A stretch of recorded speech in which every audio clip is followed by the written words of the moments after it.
सम्मानित अध्यक्ष जी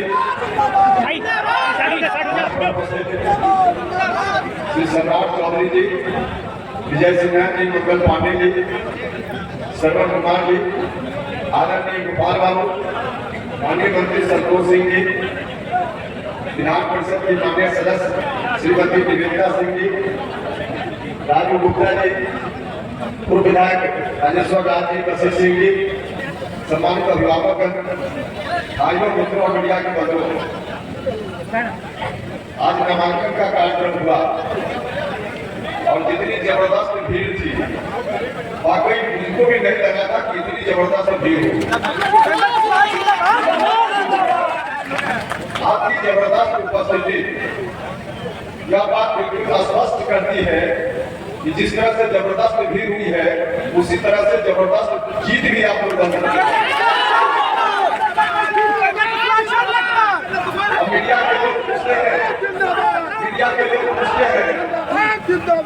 के लोग पूछते हैं कि आपको काराकाट लोकसभा क्षेत्र की यात्रा क्यों चुने?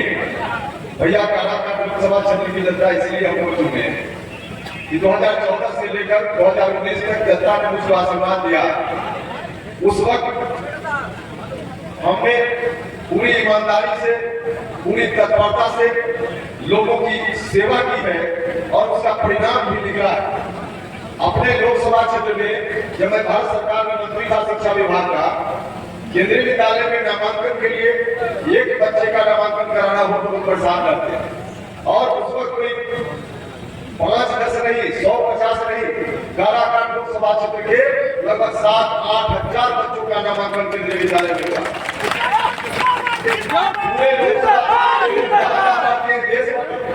सिर्फ औरंगाबाद सासाराम के केंद्रीय विद्यालय में नहीं, देश भर में जहाँ जहाँ के लोग काराकाट लोकसभा क्षेत्र के लोग रहते हैं, दिल्ली हो, मुंबई हो, चेन्नई हो, कलकत्ता हो, सब जगह यहाँ के बच्चों का नामांकन 3-4 वर्षों में हुआ।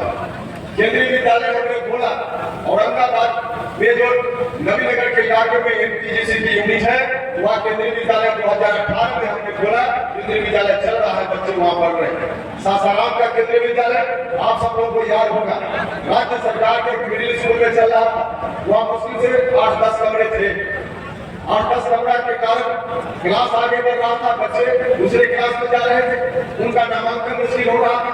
हमारे विभाग के अधिकारियों ने मुझसे कहा कि सर, आपके इलाका का केंद्रीय विद्यालय सासाराम बंद हो जाएगा अगर इसको ठीक से ध्यान नहीं दिया जाएगा। हमने कहा कि ऐसा मत करिए, हम किसी भी हालत में सासाराम का केंद्रीय विद्यालय बंद होने नहीं देंगे। हमने जितनी औपचारिकता थी उन औपचारिकताओं को पूरा किया और खुद ही नया भवन बने इसका हमने शिलान्यास किया।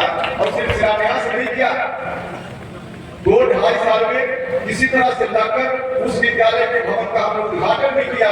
और जो विद्यालय बंद हो रहा था, 400-500 बच्चे किसी तरह से पढ़ रहे थे, अपना भवन बना, उसमें विद्यालय उसी समय शिफ्ट हो गया।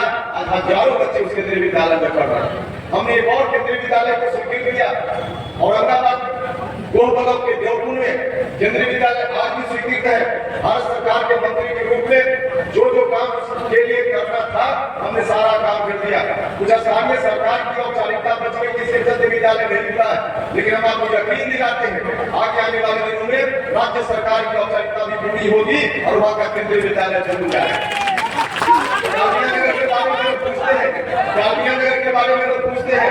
हम जब मंत्री बने, कई लोगों ने कहा कि डालमिया नगर में जो बंद पड़ा हुआ इंडस्ट्री है वहाँ कुछ करना चाहिए। हमने पता किया, जानकारी ली तो पता चला कि वहाँ रेल कारखाना लगाने का कोई पुराना प्रस्ताव है। हमने उस अधिकारी से संपर्क किया, रेल के अधिकारी से। हमने कहा कि भाई जब प्रस्ताव है तो इसको शुरू क्यों नहीं करवाते? अधिकारी ने कहा कि सर ऐसे शुरू नहीं हो सकता। माननीय सिगरेट है, पुरानी मशीनें डालमिया के समय की जो मशीनें हैं टूटी पड़ी है, वहाँ जो भवन था टूटा पड़ा हुआ है, उस मलबा को पहले हटाना पड़ेगा, तब वहाँ निर्माण का काम संभव हो पाए। हमने कहा कि मलबा हटा दीजिए, इसमें क्या लगता है? अधिकारी ने कहा कि सर ऐसा नहीं हो सकता है। जो मलबा वहाँ है उसका कितना दाम होना चाहिए, उसकी कीमत इवैल्यूएशन हुआ है और उसमें 100 करोड़ से ज्यादा, लगभग 100 करोड़ का था। 100 करोड़ उसका दाम है। उतना दाम में कोई व्यक्ति लेने के लिए तैयार होगा तब जाकर वहां से स्क्रैप हट पाएगा। हमने कहा तो बेच लीजिए, कहा उन्होंने कि नहीं ऐसे नहीं बेच सकते, उसके लिए नीलामी करनी होगी।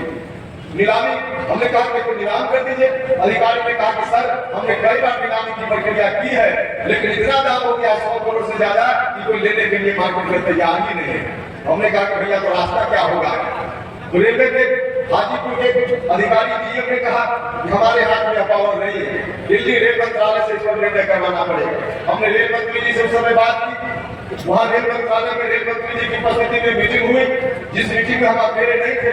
यहाँ डेढ़ सौ के 4-5 लोग उस मीटिंग में हमने उनको भी बुलाने का काम किया और वहाँ बैठकर रास्ता निकाला रास्ता यही निकाला गया कि जितना दाम तय किया गया उतना में कोई नहीं ले रहा है, तो फिर से इसका पुनर्मूल्यांकन कराया है। पुनर्मूल्यांकन एक तरफ हो रहा था, जो अधिकारी पुनर्मूल्यांकन करवा रहे थे हम उनके भी संपर्क में थे, और जो लोग उस स्क्रैप को खरीद सकते थे हम उनके भी संपर्क में थे। जो खरीदने वाले लोग थे, एक नहीं 2, 3, 4 उनसे संपर्क में हम थे, और हमने कहा उन लोगों से कि आप लोग जरा अपना एक्सपर्ट भेजकर दिखवा लीजिए कि कितना में आप खरीद सकते हैं।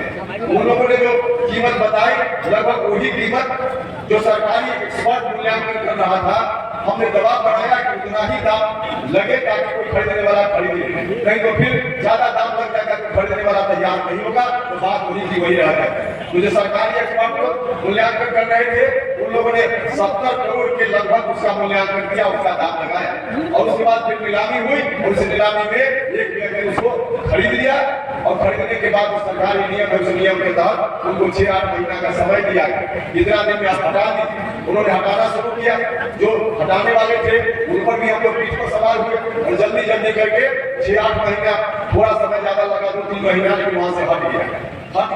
अब बिल्कुल वहां से काम शुरू होने लायक बन गई, लेकिन तब तक मेरे कार्यकाल का उस समय 14 से 19 के बीच के कार्यकाल का लगभग 6 महीना समय बच गया।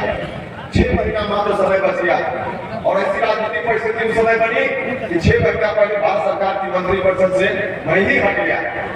अगर उस वक्त 2019 के बाद अगला कार्यकाल में आपका आशीर्वाद मिलता कि नहीं मिलता अलग बात थी, लेकिन 6 महीना के उसी कार्यकाल का अगर और मंत्री हम रह गए होते तो उसी 6 महीना के अंदर निर्माण का काम शुरू हो गया रहता और अब तक धुआं निकलता। लेकिन वहां फिर अगला चुनाव में आप लोगों ने मेरा लाइसेंस ही छीन लिया। तो हम क्या करते, अगर लाइसेंस आपने दे दिया होता, मेरे लाइसेंस का रिन्यूअल आप लोगों ने कर दिया होता, तो आज वहाँ काम पूरा हो गया होता। लेकिन अब अफसोस इस बात का है कि आप लोगों ने रिन्यूअल नहीं किया। अब फिर से हमने पता किया है कि क्या स्थिति है, तो जहाँ हम छोड़ कर आए थे वही की वही स्थिति है। हम आपसे कहने आए कि आप सब लोग मिलकर यदि आशीर्वाद आप लोगों ने दिया तो निर्माण का काम शुरू भी होगा और इस बार पूरा भी होगा। रेल का कारखाना खुलेगा और नौजवान लोगों को फिर रोजगार मिलेगा और पूरा इलाका फिर से गुलजार होगा। पूरा इलाका अब जिस विभाग के मंत्री थे उस विभाग में इग्नू, पढ़े लिखे लोग जानते हैं इग्नू, उस इग्नू का रीजनल कार्यालय यहाँ खुले, इसका भी हमने डिसीजन करवाया, स्वीकृति दी। जमीन के अभाव में नहीं बन पाया, वरना वो भी बन के तैयार हो गया। इस तरह से और भी बहुत सारी चीजें हैं, अगर उन चीजों की हम चर्चा करें तो बहुत ज्यादा लगेगा, समय का अभाव।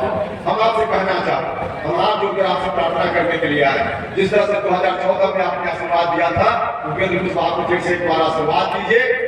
उस समय से ज्यादा बेहतर तरीके से हम आपकी सेवा करें, उस समय से ज्यादा इसलिए करेंगे उस समय अनुभव की कमी थी, नया मंत्री बने, एक कोई व्यक्ति साधारण दुकान भी खोलता है तो 2-3 साल तक उसको सीखने में लग जाता है, 2-3 साल तक दुकान घाटा में चलती है, और जो व्यक्ति ट्रेंड हो जाता है वही दुकान जो घाटा में चल रही थी लाभ में चलने लगती है। तो 2-3 साल तो अनुभव नहीं होने के कारण दुकान घाटा में चलती है। वहां भी पहली बार हुई, अनुभव नहीं था, लेकिन अब इस बार स्थिति नहीं है। 5 साल तक भारत सरकार में मंत्री के रूप में काम करते हुए हमने अनुभव प्राप्त किया, और सिर्फ उसी में नहीं, आप सब लोगों को मालूम है कि उपेंद्र कुशवाहा के राजनीतिक जीवन में 10 वर्षों में कितना उतार चढ़ाव आया। तो जो उतार चढ़ाव आया उससे भी उपेंद्र कुशवाहा ने सीखने का काम किया। तो अब अनुभव है, इसलिए भी समय से ज्यादा बेहतर तरीके से उनकी बात करता है। एक बार फिर से आशीर्वाद दी थी, कई लोगों के मन में यह बात रहती हो, कई लोग तो मेरे बारे में मेरा मूल्यांकन हम हाथ जोड़कर प्रार्थना करते हैं। किसी भी व्यक्ति के बारे में मूल्यांकन करना हो, उपेंद्र कुशवाहा किसी के बारे में मूल्यांकन करना हो तो पहले उस व्यक्ति को ठीक से जानिए, सच्चाई को जानिए, तब मूल्यांकन कीजिए। कोई व्यक्ति कुछ कह दिया उसके आधार पर मूल्यांकन मत कीजिए। उपेंद्र कुशवाहा के बारे में कुछ लोग मूल्यांकन उसी तरह से कर रहे हैं, कुछ लोग तो जानबूझकर अनर्गल बात बोल रहे हैं और कुछ लोग अनजाने बोल रहे हैं, बिना देखे हुए बिना समझे हुए। हम उनसे आग्रह करना चाहते हैं, भाई और मित्रों, उपेंद्र कुशवाहा को चेहरा मत देखो, एक बार दिल में उतर कर देखो तो पता चलेगा।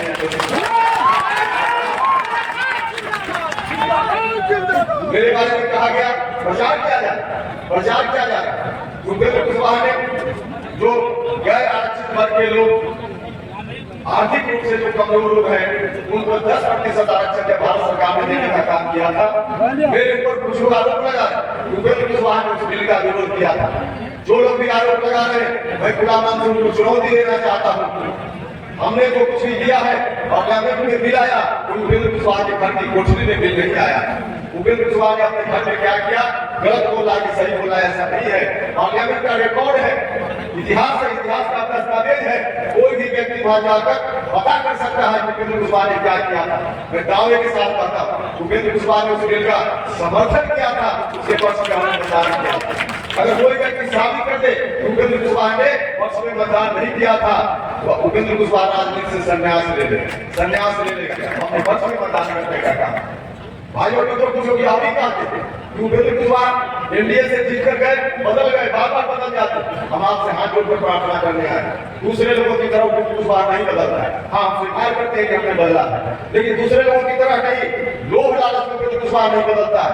बदलने का मतलब सड़क पर संघर्ष करते हुए, क्या आपने जिताकर भेज दिया, हम मंत्री बनने के लिए, कुर्सी लेने के लिए, किसी लाभ के पद पर जाने के लिए अगर हम बदलाव करते, तब मेरे ऊपर आरोप सही हो सकता था। उपेंद्र कुशवाहा ने जब जब बदलाव किया है, कुर्सी छोड़कर सड़क पर आया है, सड़क छोड़कर कुर्सी पर जाने के लिए बदलाव किया।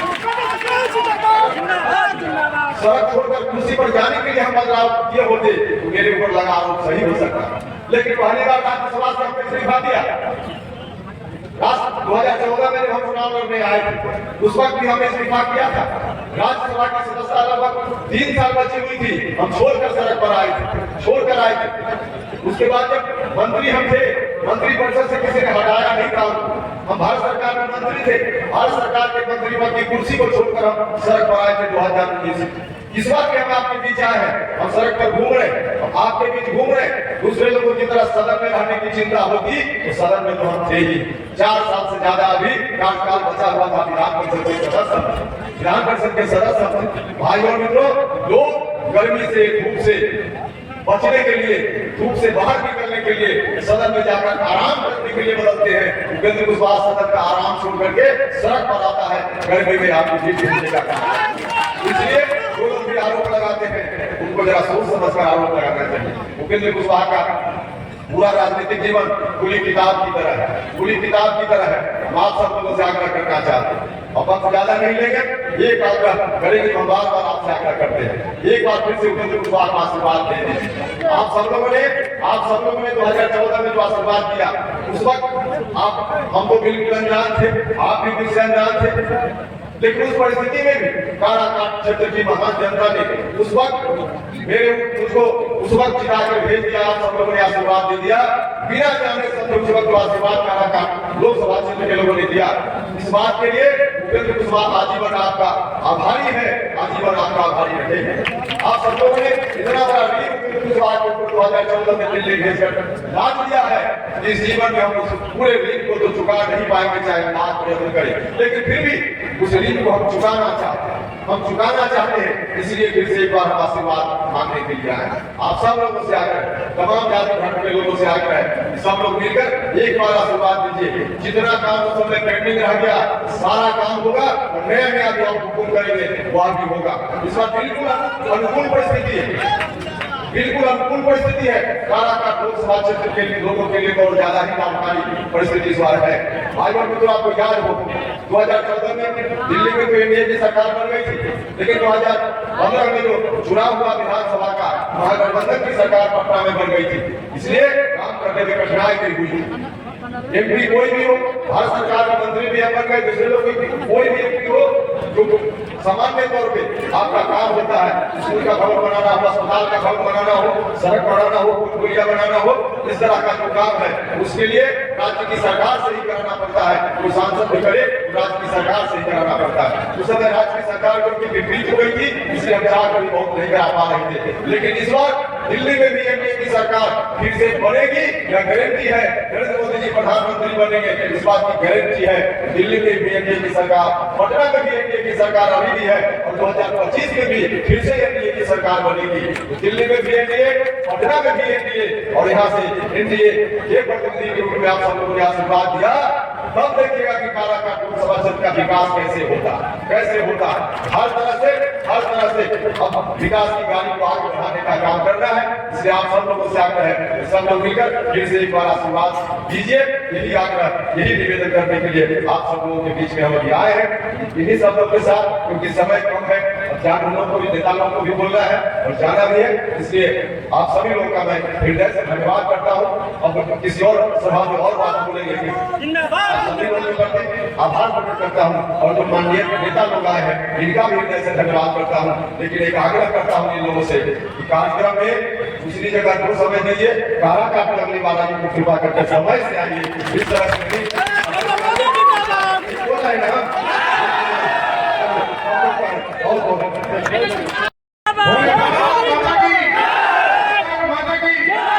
क्षमा चाहते हैं, समय हो गया है लोगों का।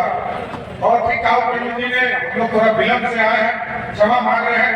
हमारे यहाँ पर नेता उसमें विजय सिन्हा जी भी बैठे हैं, जो उप मुख्यमंत्री हैं। आदरणीय सरवन कुमार जी भी बैठे हैं, आदरणीय मंगल पांडे जी भी आए हैं, और हम लोगों के बड़े भाई और बिहार के लोकप्रिय नेता, राष्ट्रीय लोक मोर्चा के नेता आदरणीय उपेंद्र कुशवाहा जी के नामांकन समारोह में आया।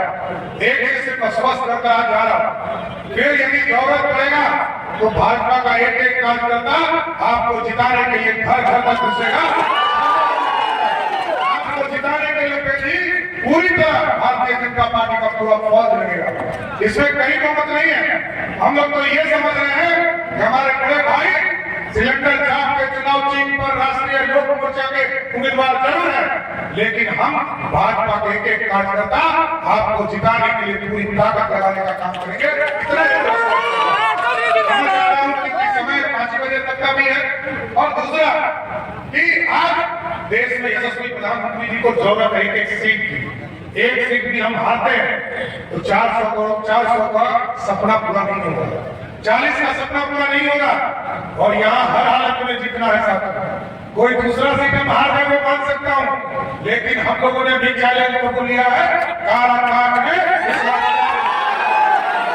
इसलिए हम लोग क्षमा भी चाहते हैं कि हम लोग लेट आए। उपेंद्र कुशवाहा जी के नेतृत्व में पूरी तरह बिहार में भी हम लोग चुनाव लड़ रहे हैं। लगातार इनके नेतृत्व में पूरे बिहार में हम लोग काम नहीं कर रहे हैं। और बड़े भाई के नेतृत्व में पूरी तरह भाजपा की पूरी टीम हम लोग आए। और आगे भी जहां जहां कार्यक्रम लगेगा, चाहे वो हवाई मार्ग हो, सड़क मार्ग हो, पैदल मार्ग हो, जहां आप लगाइएगा सभी जगह जाने का काम करूंगा। और